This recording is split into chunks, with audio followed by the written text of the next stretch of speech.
when I do things, I am trying to make a difference. I am trying to be a leader.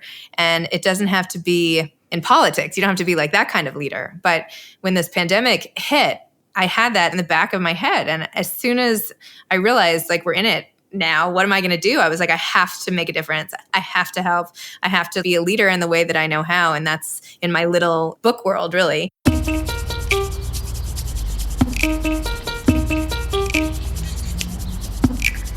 Welcome to Take the Long View with Matt Hall. This is a podcast to reframe the way you think about your money, emotion, and time.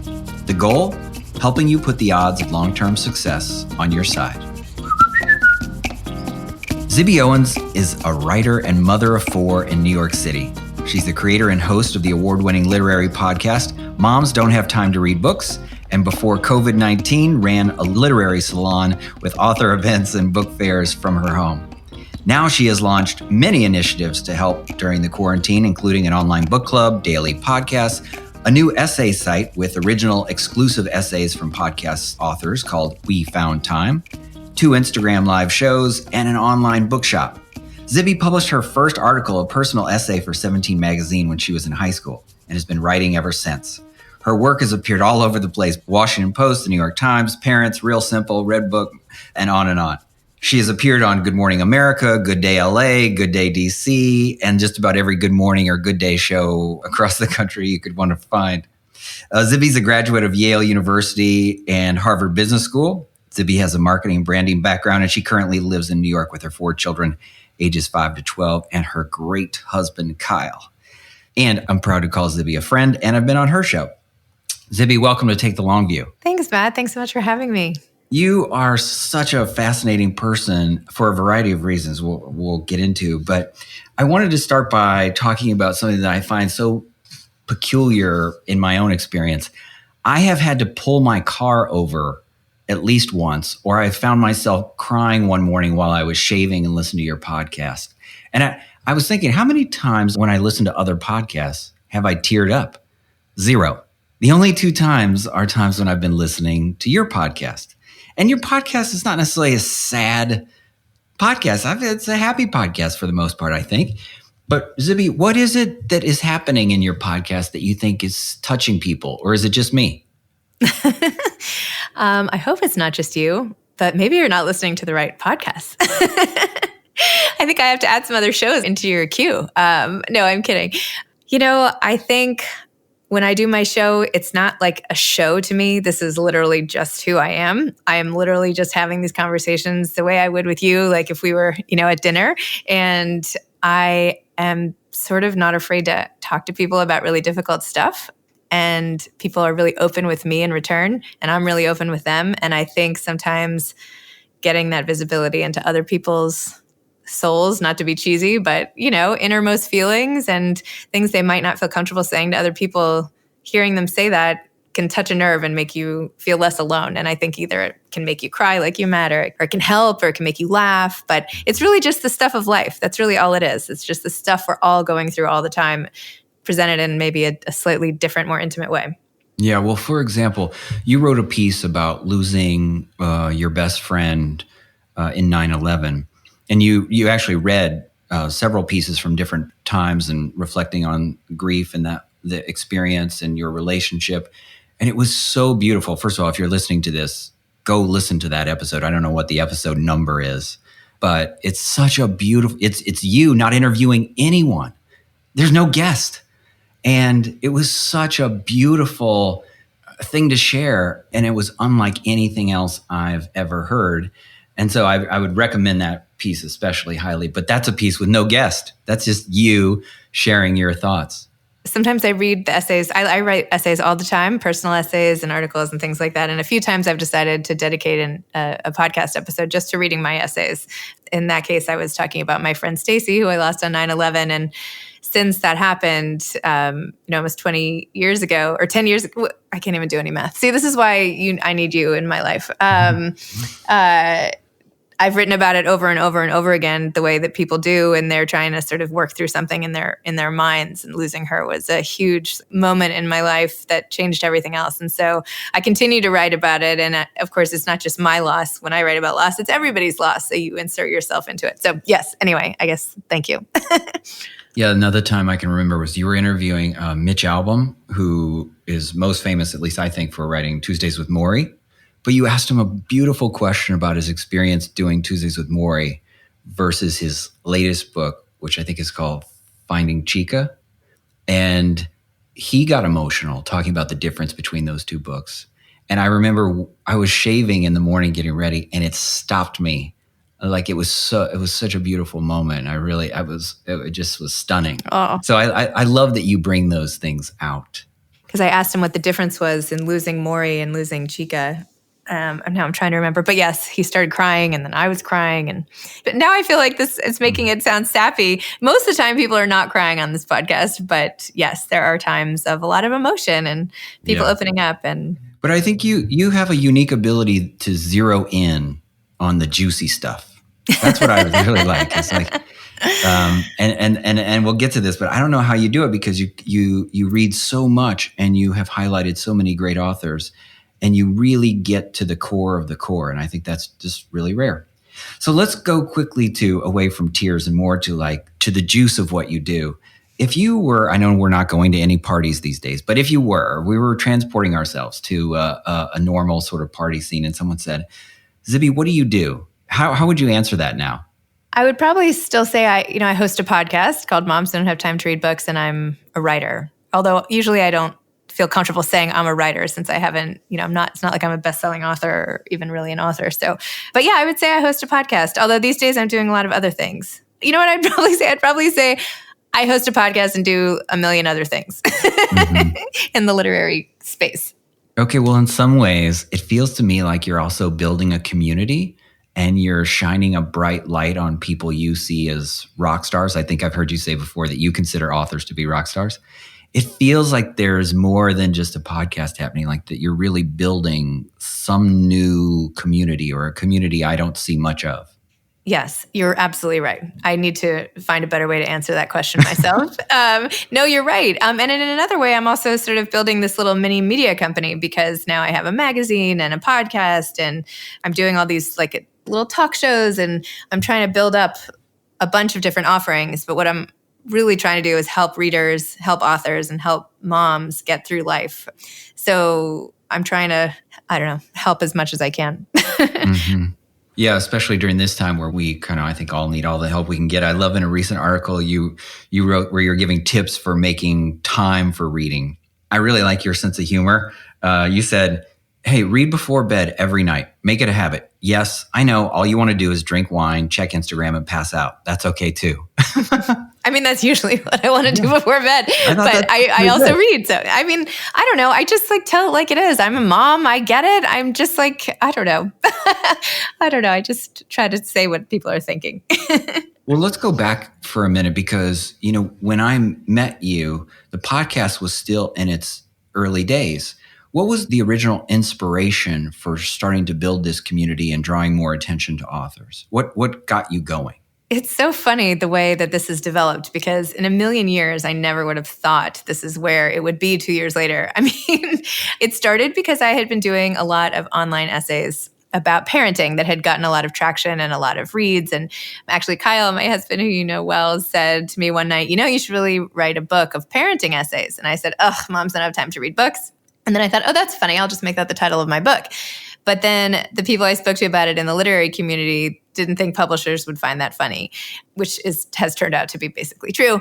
So I talked to some friends about what else I could do. And also at the same time, I wasn't even on social media. I had no platform. I had been freelancing. I co-wrote a book in 2007. I've done some things. But today, to sell a book, you have to have either an unbelievable novel, fully written, or to have a nonfiction book sold, you have to have some sort of expertise or background or following. And I did not have that. The fact that I was a mother made me just like everybody else. And my writing, while lovely, was not enough. So in the back of my head, this new agent I had the idea that I needed more of a platform. And then I went to coffee with a new friend of mine who's a middle grade author. And she said, I think you should have a podcast. And I was like, what's a podcast?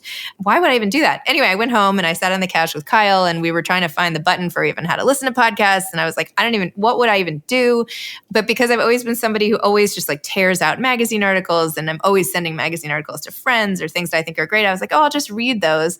I'll read the articles on my podcast and save people the time of reading them. Or I'll read excerpts of books because I'm the person that people always come to, like, what are you reading? What should I read? What should I pack on this trip? So I thought I would do that. And then I found out that was illegal and that I would need legal permission for every single thing I read. So I scrapped that idea. And I thought, well, I guess I could just go to the authors directly. And I tried it. So I said, I literally Googled like easiest way to podcast or something like that. And I did it on my phone in my bedroom. The first time I read an essay, like you were saying, that I had already written and that had gotten 65,000 reads on Huff Post or something. And I started it and I was like, I'm not even going to tell anybody I'm doing this because I was very public. I've written several books in the past and I was very open about the fact that I'm writing a book and then it didn't sell and I was like mortified at the failure. So I was like, I'm not telling anybody what I'm doing. I'm just going to quietly do this. And then I'll talk to my couple friends who are authors and I'll see how it goes. And that's it. And somehow now it's become this whole big thing. It's so funny. It's just so funny. Yeah, it is a big thing now. You don't strike me as someone who gets nervous easily, but what's something that's happened recently that's been either an inordinate amount of coverage or exposure that's really sort of taken you by surprise or that's blown you away?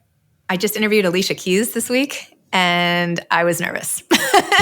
After I talked to her for 2 minutes, I wasn't nervous because it was just like talking to a friend or something. She's so open and it was very easy. But beforehand, I was like, this is, trying to calm myself down.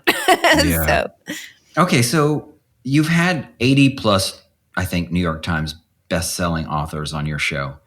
But have you ever had an author on where you hated the book? And if so, how do you handle that? Or did those people not even make it? Those people don't make it. Yeah. I only want to have books that I feature that I like. Mm-hmm. Sometimes I don't end up liking them as much as I think I'm going to like them at the beginning because for any readers out there, you never know, right? You can it can sound amazing and then it can disappoint you, or it can sound so-so and then completely delight you. So you never really know. I try to skim a book and research the author enough to know for sure before I have it on. But yeah, sometimes there aren't books that I end up not loving as much as I hoped I would. But then there's something really interesting about the author. So it's getting harder and harder to pass on books because every book is really a conversation I could have with a really interesting person. And I think just to have written a book makes you an interesting person. It means you have something to say and a unique point of view and at least the journey of writing a book that's really interesting. So I handle it by talking more about the person than the book. So moms don't have time to read books. That's the title. You want to talk at all about how the title came about? And then I wanted to ask you, is there room for dads and men? Is that another show? Is that a second podcast? I've thought about that. I've thought about finding a dad to run that show and do a show and a kids show and all that. And I have ideas like that a lot. I think that some dads do listen and I think that's great. I mean, at first, people told me, don't make it a show for moms. That's so limiting. And I was kind of like, okay, if I could corner the mom market, I'm fine with that. It's not a small market.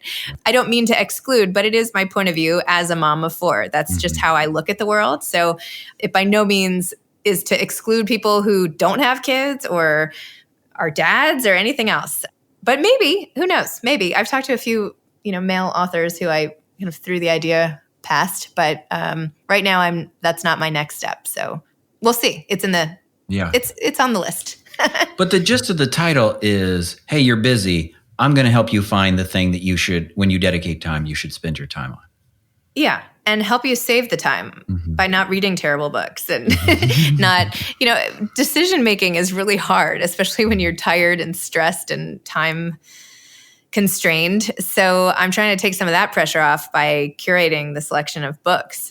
So that's one way. And it's also just a way to show moms that I hear them and that they can hear me back as we're all kind of in this together. And it doesn't matter what kind of life you're living or where you're living or your circumstances. There's something so fundamental to parenting that we can all relate. And so I try to offer some of that. Okay, so let me ask you a couple quick questions. When you're getting ready for something big, like maybe the Alicia Keys thing, what do you tell to sort of pump yourself up or turn yourself on? What's your self-talk? My self-talk is my husband Mhm. because I'm always with Kyle before I do these things. And he comes in and he's like, come on, you've got this. I know it's so sweet. He's like, high energy, come on. So that's what he says. And then I go and do it. We all need Kyle. We do. He's great. What do you wish more people understood about books or authors? Is there something you've learned about, since you have this huge sample size of talking to authors, is there something you've learned that you think more people should really understand or is underrated in some ways? I know that people think books are hard work, but they're more hard work than you think and more teamwork. A lot of people are involved in every publication. I think aspiring writers compare their manuscripts on their desktops to published books that are in stores. And it's not a fair comparison because, as I've learned by talking to so many authors, they've rewritten their drafts over and over and over again. Their agents have been over them. Their editors have been over them. They've had other people read them. It's a team project in a way after a while. And I didn't realize that as much until I spoke to them. And I think it should be a comfort to people who are trying to write themselves, knowing, I mean, you're the one who wrote a book. You would know better than me, but that's what one of the things I've found. What about the thing that you just started, We Found Time, which are these essays? How is that different or complementary to what you're already doing? It's complementary. They're essays written entirely by authors who have been on my podcast or my new Instagram live show. And I wanted to offer original content about all the things, not just books, that moms don't have time to do. So I came up with several categories of the things I heard people complain about the most. Moms don't have time to eat, work out, breathe, have sex, and read. And then I had authors write on all these topics. So now I have this whole backlog of essays, and I'm really excited about it. I have this great new editorial director, and every week we're coming out with several different essays on these topics. We're going to expand and have other features as well to make it more of a whole literary lifestyle type magazine. I've been debating doing a print edition, but I think it's complementary in that they're getting to know the authors more. And one of my main sort of theories is that the more you get to know the author, the more likely you'll be to buy their book and to really enjoy their book. I feel like once you know the author, I mean, when I got to know you and then I read your book, it was a very different experience than had I read your book and then met you. It gives it a whole different layer of meaning, I think, to get to know the person behind it. So this is just an extra layer, and essays that I hope people will laugh at, and or that will help them, or that will make them cry, or that will just, again, make them feel less alone and more understood as they go about their busy lives. Mm-hmm. You know, I want to ask you, there are some people who listen to this podcast who are sort of businessy, and you've had a few businessy people on your podcast. And one of them is Ray Dalio, who's famous for running one of the largest hedge funds in the world, but also wrote a book called Principles. I find it very interesting. And you also had your dad on the podcast who wrote What It Takes. And then I've been on the podcast. Do any of these people have anything in common? Or how do you pick your businessy folks? You're all superstars, of course. How do I pick my businessy people? My dad, obviously, I was going to have on the podcast as long as he said yes, which I was not sure he was going to say. My dad is Steve Schwarzman, who wrote What It Takes, and he founded Blackstone a long time ago. And I was really excited. I helped edit the book and was just so thrilled for him and couldn't wait to have him on the podcast. In fact, that was one of the most special moments for me, was recording my episode with him. Ray Dalio's team asked me to have him on, and I was like, sure. So that was a thrill. And I met you and I really liked you and I wanted to see what your book was about. Then I ended up loving your book. So that's how you came on. I'm not averse to having more businessy people on, but I just haven't. I don't know. I'm not against it. Is it hard to find good nonfiction businessy books? No, it's just not my typical go-to book right now. Mm-hmm. But I am interested. I went to business school. There's a lot of business stuff that I do find super interesting.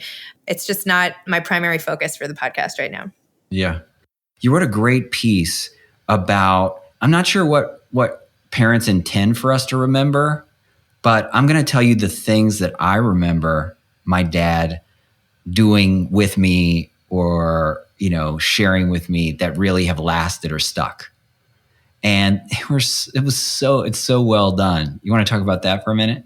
Yeah, I was trying to figure out what to get my dad for Father's Day last year. And usually I go with the same sort of tie or bathing suit or book, Swatch watch, one of my go-to gifts for him.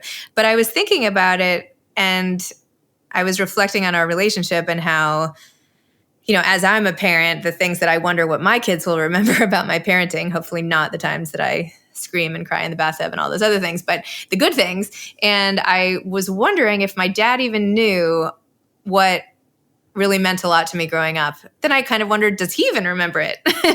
So I just started making a list, and then I made it into an article of like the stories he would tell me at night about Myrtle the turtle or holding my hand, walking me to preschool, and just all these like little moments that ended up being what I remembered the most. So I wrote about him. I think the first one was something like called Milkshake. Oh, yeah. Yeah, he would put me to bed at night and say, what kind of milkshake do you want? And I would say, chocolate. And then he would put his arms around me, and I'm showing you, not that you can see this in podcast, but then like shake me up and say, chocolate milkshake. And I would laugh, and it would be so fun. And yeah, it was so sweet. Yeah. And he would like stroke my eyes while I went to bed. And just so sweet and tender. It was really nice. And one of the themes that ran through that piece was like the idea of giving your full presence to your kids. That his presence was in many ways a present.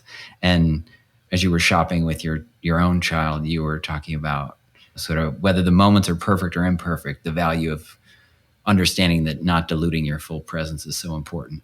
So totally. It's really beautiful. I mean, the other day, I have 4 kids, as I mentioned, and my little guy is 5.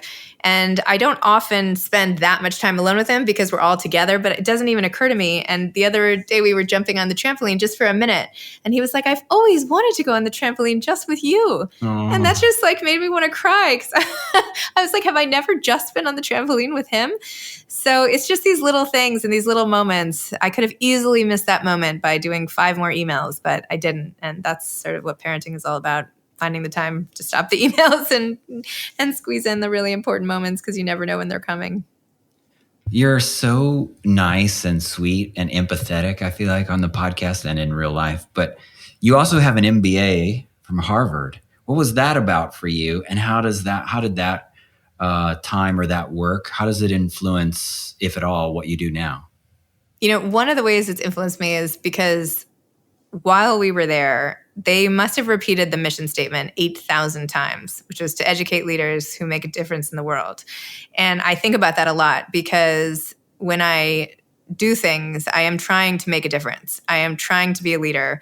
And it doesn't have to be in politics. You don't have to be like that kind of leader. But when this pandemic hit, I had that sort of in the back of my head. And as soon as I realized, like the day I was here and I was like, we're in it now, what am I going to do? I was like, I have to make a difference. I have to help. I have to like be a leader in the way that I know how. And that's in my little, book world, really. So it's inspiring that way. The connections and people that I made there have really continued to help. The reason I even went to business school, I've always been really entrepreneurial and had all these different ideas, which I still have. Like, I'm just like idea. And probably most of them are terrible, but they continue to bubble up all the time.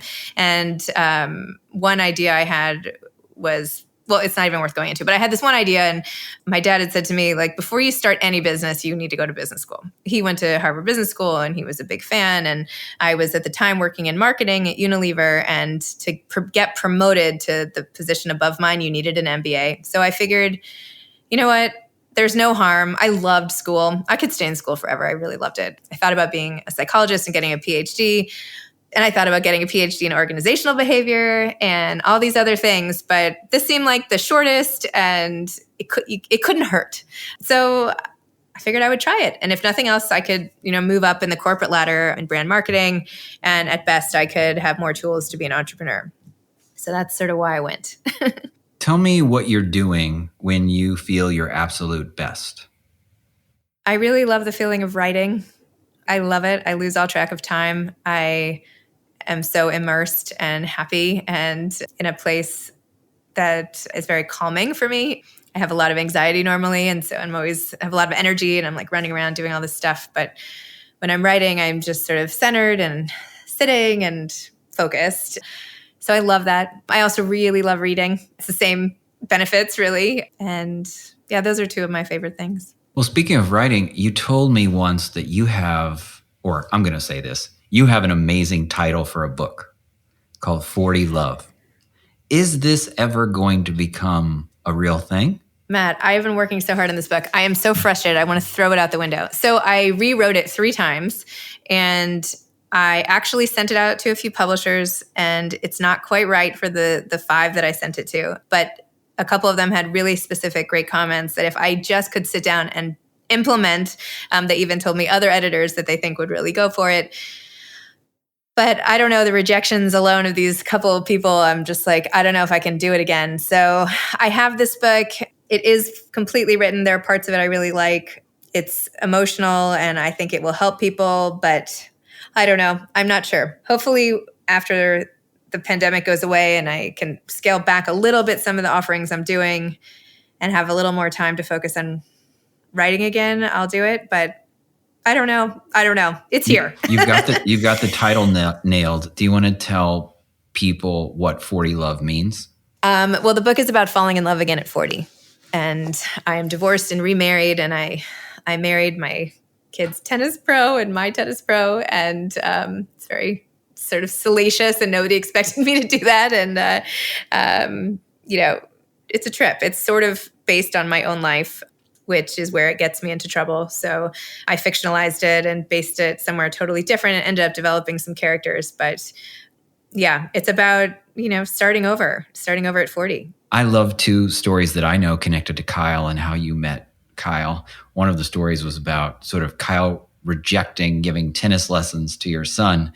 And that's part of how he met you, was like, hey, kid, you're not into this. I'm not going to teach you. Go get your mom. And yeah, there you go. I love that story. And then there's another story which is one day I played tennis with Kyle. And afterwards we were talking, and he told me a story about a tennis camp he was involved in. And kids really wanted to be in this camp. It was really a high energy, fun tennis experience. And at the end of one day, he noticed a young girl who was in tears, and she was late to the camp and didn't get to experience it. And Kyle and some others redid a whole second camp just for her. Yes, I remember that. I mean, it's such if you shared all the nuances and color of that story, it's just so beautiful. And it speaks to the kind of person Kyle is. But back to you, I want to talk about how you define now for what you're doing, or maybe it's not even related to what you're doing now, maybe it's related to your family, but how do you define success or fulfillment? Because you're cranking out so much stuff and you're building this great community. What does success or fulfillment look like? Is it just more, or is it something else? I feel very fulfilled right now. I'm really happy. But yes, I'm constantly trying to build towards something else. And I don't have something specific in mind. I would love to have a book on the bookshelves in bookstores. I would love to just go to a bookstore these days.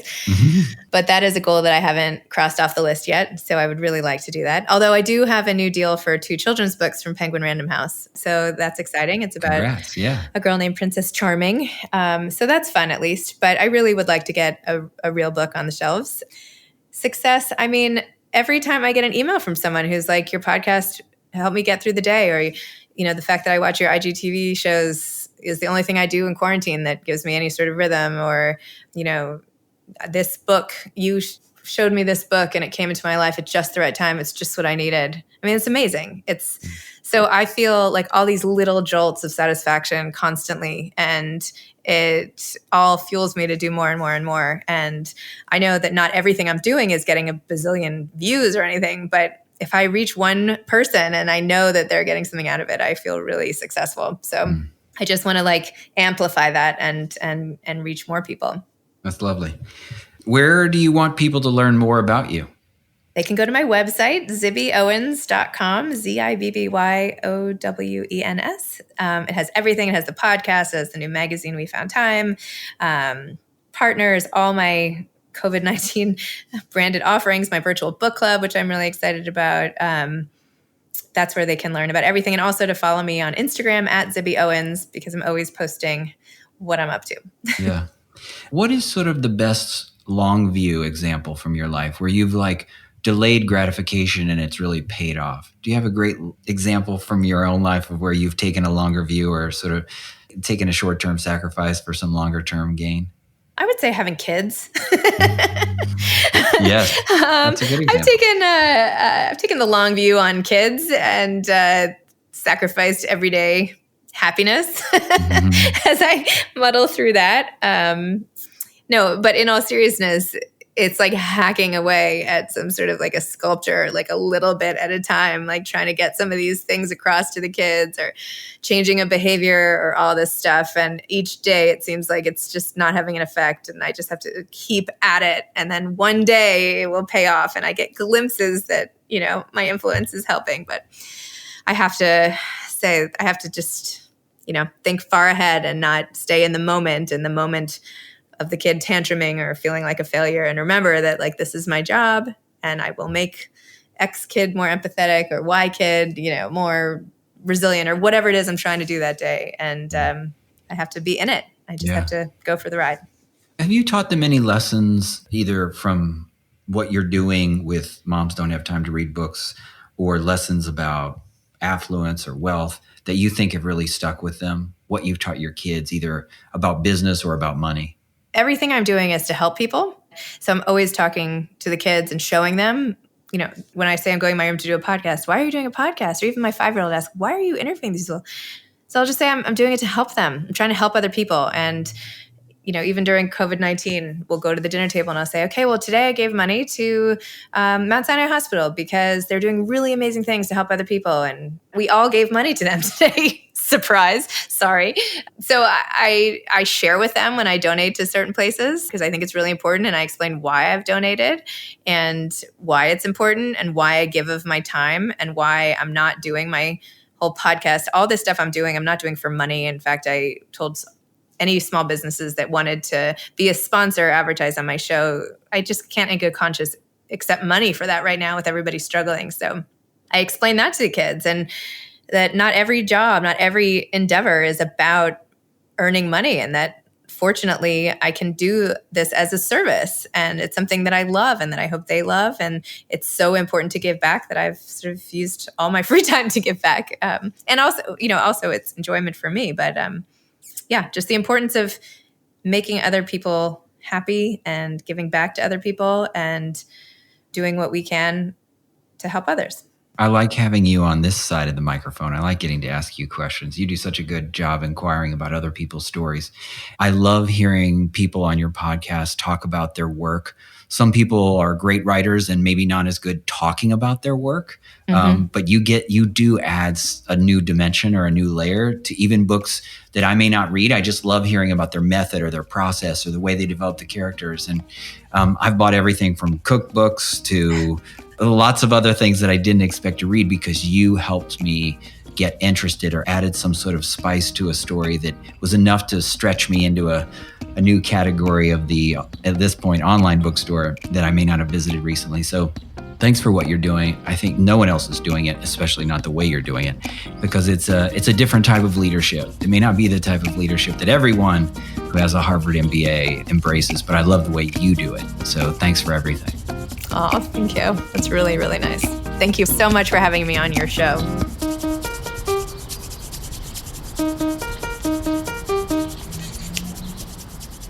What book has changed your life?